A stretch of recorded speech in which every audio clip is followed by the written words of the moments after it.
Kirk today. It's What law almost like, enforcement is now revealing, including I recent mean, what we do photos is find showing a out. person of interest. A nation remembers. America pauses to mark 24 years since the deadliest terror attack in U.S. history. We reflect on the lives lost on September 11th. Price hike. A key report out today shows inflation ticking up. How that's expected to factor into the Fed's decision to cut interest rates next week.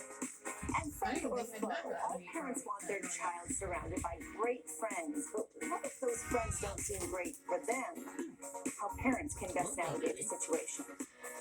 We begin this hour with breaking news. The urgent manhunt underway after the assassination of conservative activist Charlie Kirk. Today, the FBI released photos of a person of interest in the shooting. They show someone wearing a hat, sunglasses, and a black long-sleeve shirt. The FBI offering a $100,000 reward for information leading to an arrest. Kirk was shot and killed yesterday while speaking during an event he was hosting at Utah Valley University. It was part of a planned nationwide tour of college campuses. The FBI says it recovered a high-powered rifle it believes was used in that shooting. Charlie Kirk was only 31 years old, but he was a highly influential conservative voice. He co-founded Turning Point USA, an activist group for young Republicans.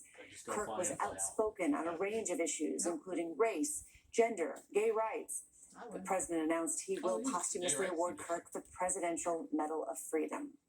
Joining me now, NBC News correspondent Steve Patterson in Utah and NBC News national law enforcement and intelligence correspondent Tom Winter here in the studio. Steve, let me start with you. A planned news conference earlier today has been delayed due to a rapid developments in the investigation. Any indication of what that might be? Hella pro-life.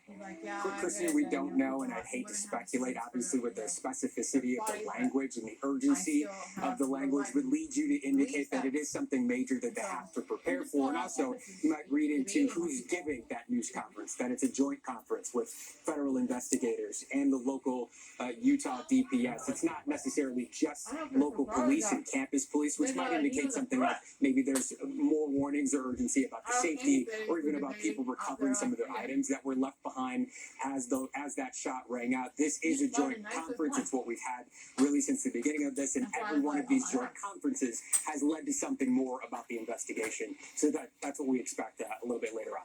Tom, I want to ask you about these photos that we see here. They look like they're taken from inside maybe a stairwell. We know there must be quite a bit of digital evidence that they've been going over. All those people there with phones filming this event. What are you hearing from your sources about the investigation? Yeah, that's a really interesting question, Christine, because a lot of those phones were pointed towards the stage. I'm like, and of course, dang, we've like seen they're going some online horrific saying videos, deserve which this out of and that. respect, I'm and we like, do this pretty much all in you every do is case, out of use respect to the words. family, to the individuals shot, and also not to desensitize and really help out the shooter here who wanted this to be seen. Clearly, we're not showing those videos, but most of them were pointed at the stage. The videos that might be most helpful that law enforcement's looking for was somebody running from the scene, was somebody leaving the scene. They're looking for those videos, and they're looking at the videos that we're looking at now in the form of the screen grabs there, as we can see that obviously they found multiple videos of this individual both getting onto campus according to their statements, the shooting, jumping off of the roof of that building, and then blending into a community nearby where they've been able to pick up some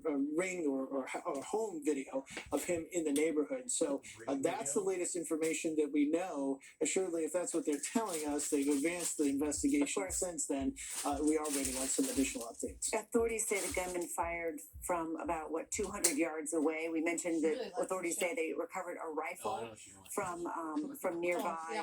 What other information do we have, or what does that information suggest about the shooter? Yeah, so according to Utah authorities, they were able to recover a high-powered bolt-action rifle.